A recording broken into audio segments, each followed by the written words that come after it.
kanda nomor Indonesia Forever. Tidak, dengan permainan kata-kata retorika, mari kita konsisten antara pikiran, perkataan, dan perbuatan.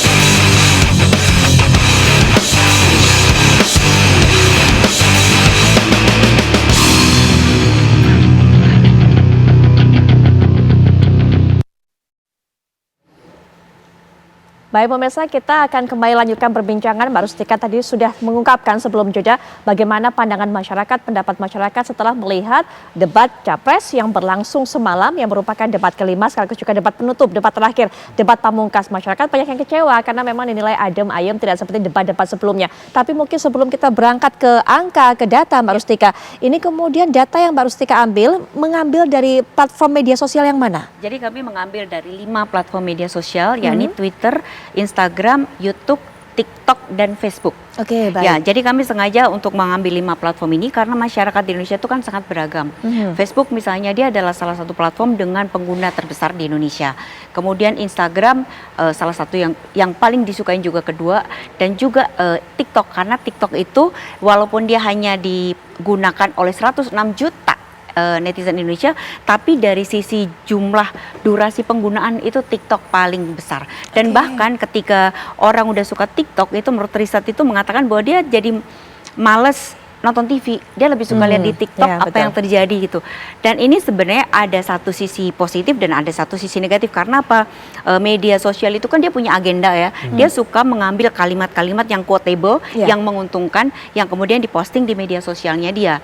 Yang belum tentu itu benar.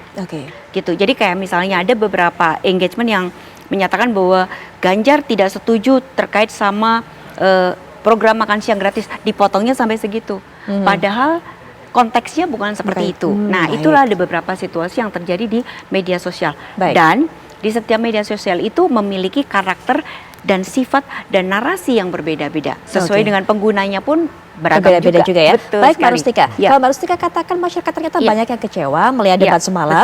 Nah ini kita punya data mengenai isu terbesar. Apa kaitannya hal yang Mbak Rustika temukan dengan isu terbesar ini? Jadi kalau tentang kekecewaan itu, saking besarnya itu menjadi salah satu isu yang dibicarakan terbesar keempat. Dari seluruh percakapan di debat dari kemarin sampai hari ini jam 12 siang gitu.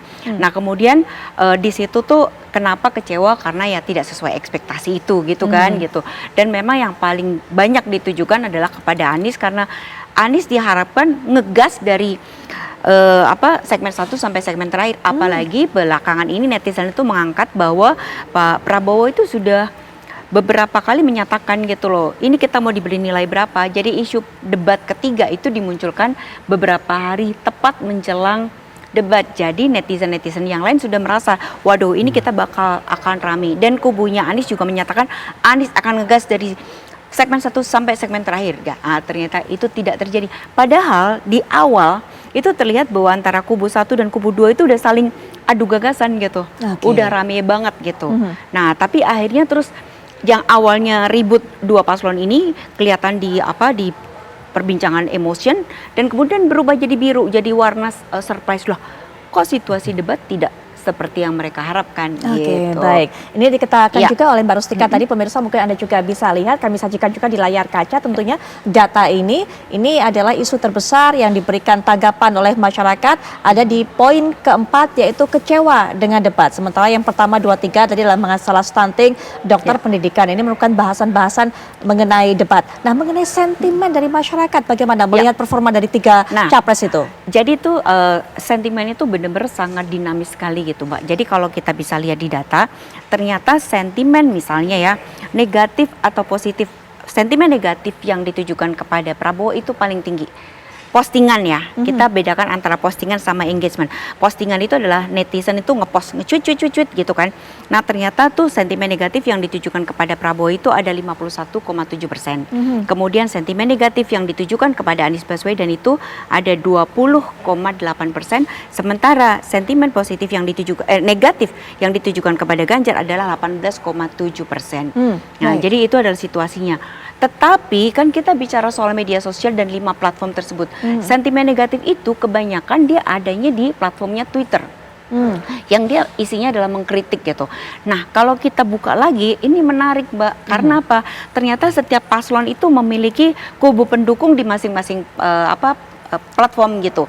Nah, kalau tadi kita melihat fenomena yang menarik adalah Pak Prabowo gitu. Prabowo tadi sentimen negatifnya tinggi banget.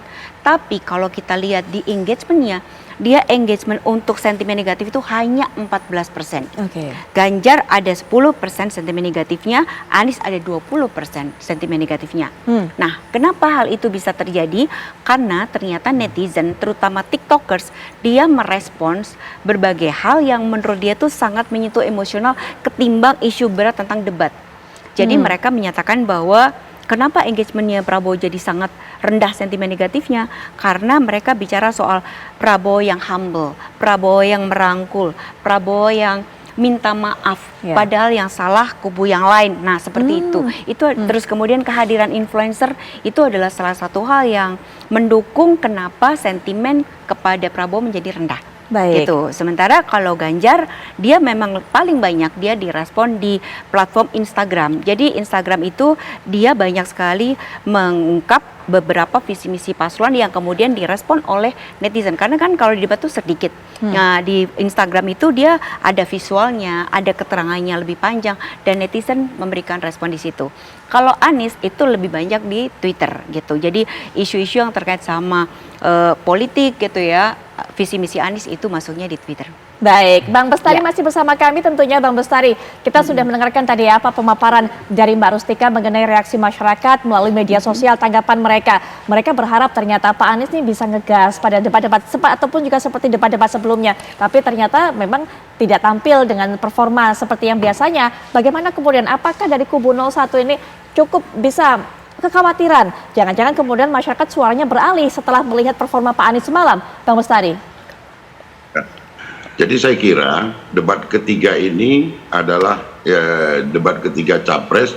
Ini adalah forum yang menyempurnakan apa yang sudah disampaikan Pak Anies pada performa Pak Anies pada debat pertama dan yang keduanya.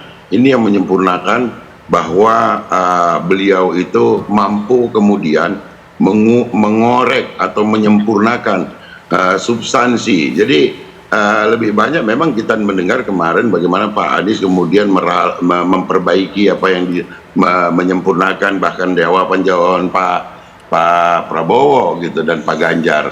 Nah, kemudian juga satu hal yang menarik adalah Pak Anies juga menyampaikan tentang isu perempuan ya, di mana isu perempuan ini satu-satunya yang disampaikan oleh paslon adalah oleh Pak Anies. Kekerasan yang 3,2 juta terjadi, kemudian yang catcalling itu banyak direspon publik juga. Nah, kemudian yang satu yang lebih menarik lagi adalah ketika beliau membuka dan mengedepankan bahasa isyarat gitu, time for change gitu ya. Bagus sekali, dan ini mudah-mudahan masyarakat dapat menerima bahwa tidak selalu harus dengan keras menyampaikan apa yang menjadi pemikiran, ide atau gagasan, tapi baik juga pada satu kesempatan disampaikan dengan cara yang lebih soft sehingga masyarakat lebih banyak mendengarkan substansi dan mengerti bahwa inilah performa seseorang yang harus menjadi pilihan gitu, ketimbang kita cuma bersetuju-setuju saja. Tadi ada dikatakan apakah ini sedang mencari negarawan, bersikap seperti negarawan. Kita lagi mencari presiden yang mampu juga kemudian lebih menjabarkan substansi itu dan dimengerti oleh masyarakat. Itu penting juga. Selain ya memang saya melihat tadi ada resume tentang kekecewaan terhadap debat, tapi tidak lebih daripada yang utama tadi soal stunting, di mana mungkin nanti bisa dijelaskan kenapa pertanyaan stunting itu muncul dan kenapa jawabannya seperti itu. Tentu harus dihadapkan kita pada saat ini adalah 3 calon ini adalah putra terbaik, namun tentu kita harus memilih yang paling baik di antara yang baik-baik. Insya Allah tanggal 14 Februari adalah hari perubahan untuk masyarakat Indonesia. Oke, Bang Dhanil, nanti juga mungkin bisa diberikan tanggapan setelah jeda, karena kalau dari hasil tadi Mbak Rustika data-datanya ternyata kalau Pak Prabowo ini lebih laku emosinya, kemudian lebih laku citranya yang pada saat kemudian menyampaikan pendapat ini menerima pendapat dari para rival, kemudian juga sempat meminta maaf kepada para rival selama debat berlangsung, terutama di akhir debat atau penutup debat. Nanti mungkin bisa berikan pandangannya Mbak Daniel, Bang Michael juga. Termasuk kalau tadi dikatakan oleh Bang Bestari, Pak Anies ini menjadi satu-satunya capres yang mengangkat isu perempuan. Apakah ini berpengaruh? Apakah kemudian netizen perempuan atau wanita ini jadi semakin banyak berkomentar, termasuk juga soal penggunaan bahasa isyarat? Apakah juga dapat tanggapan positif oleh masyarakat? Tapi nanti tentunya setelah jeda kami sudah kembali saat lagi.